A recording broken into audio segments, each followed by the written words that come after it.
a platypus. Yes, a baby platypus.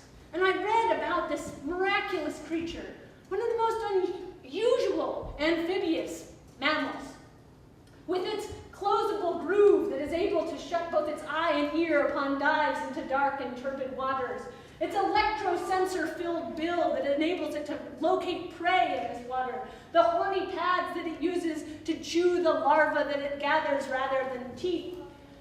And I looked at its webbed 4 feet and its large thigh muscle, which contains the venom gland. Yes, it is a venomous mammal, one of the only few. And this venom gland is able to produce a venom that not only is the puncture wound painful, it can paralyze an adversary when stabbed. And this is a half-inch long spur that sticks into an adversary and dispenses the venom. And I was learning all about how it's a competent homeotherm, able to maintain a body temperature of 90 degrees Fahrenheit, even in near freezing water.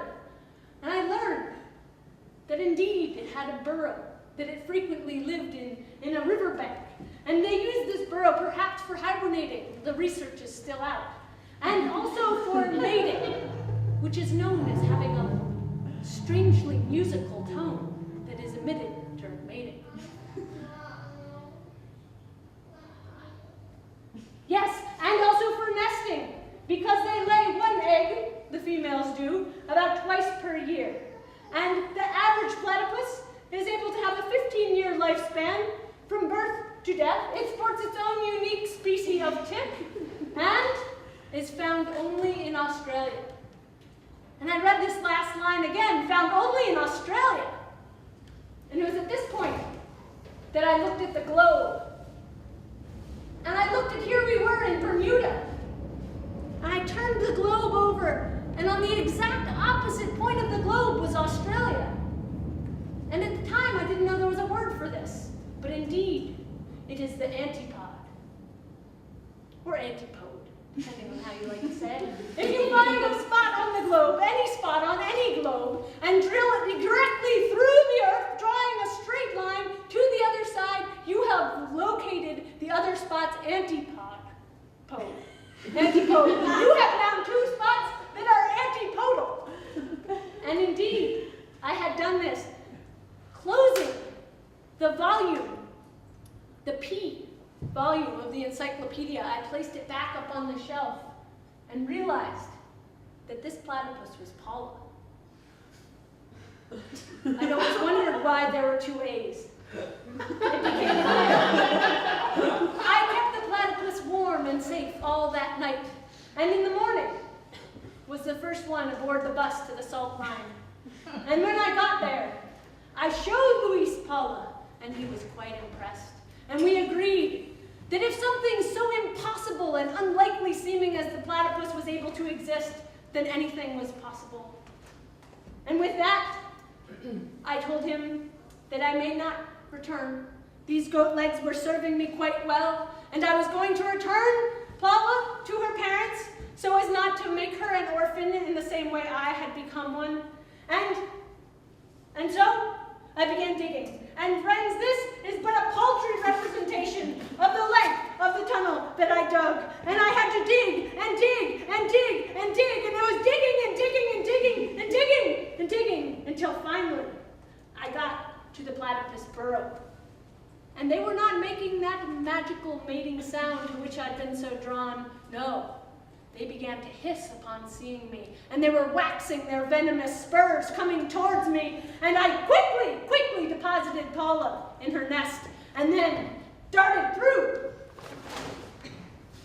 deeper into the darkness, deeper and deeper, until finally, there I was. Coming out, I saw a point of light at the very tip of the hole. I clawed my way to the surface, and I was crawling out, and I couldn't believe it. I had dug all the way to Australia, and it was so difficult. And I had made it. And I was crawling forward to try and get out of the hole.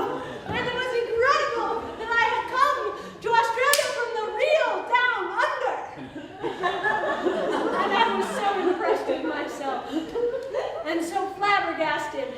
that this was possible that I decided I needed a bit of R&R. And so I decided to go camping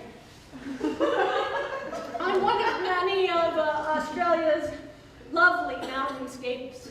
And I was camping there on this mountainside when suddenly the ground began to tremble.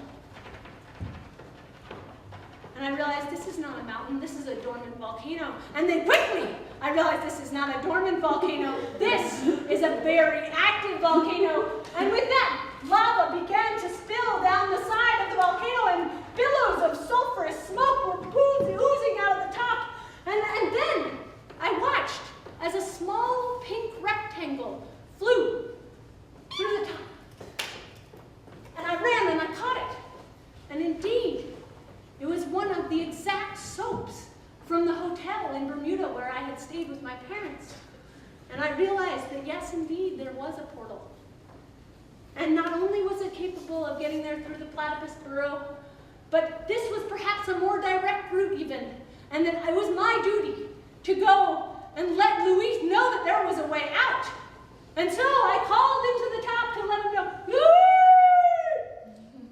Nothing. I called deeper, Luis! And then I hung myself over the side, and then I did, man,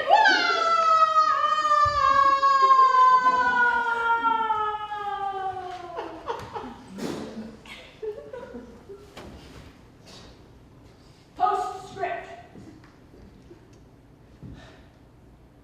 Arlene Nubson, Bernice Nubson's mother, was found wandering the shores of Australia looking for an egg salad sandwich.